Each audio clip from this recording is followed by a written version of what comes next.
boy. A lot of this just comes down to cope. That's all it is, just cope. And it's very misleading because they're almost assuming the fact that if you are seeing results, then you must be taking steroids.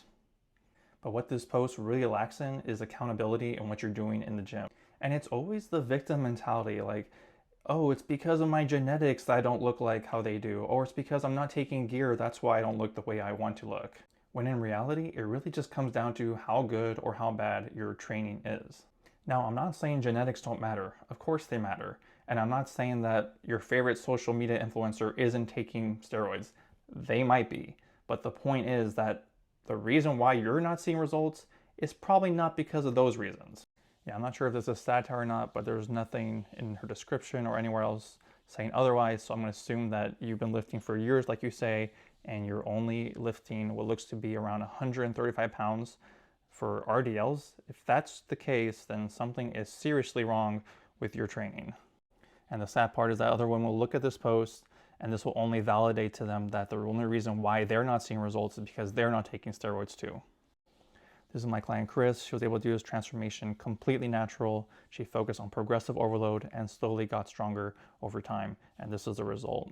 And this is my sister Isabel. She was able to do this transformation again, natural, focused on progressive overload, getting stronger in the lifts. I'll show you right now how strong she is. Here she is easily doing over 4 plates on the hip thrust. And here she is repping out a ton of weight on the leg press.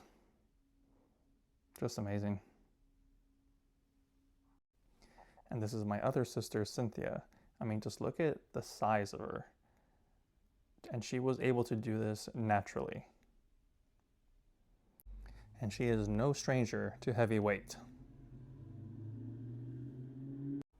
And here she is deadlifting over 430 pounds. If you notice that all these women are very strong, then you'd be correct.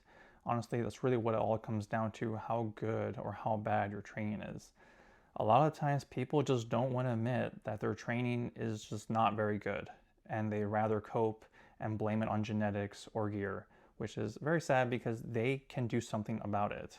If you want to know how to get similar results, follow along, or you can hire me for coaching. Hope that shed some light, and I'll see you in the next video.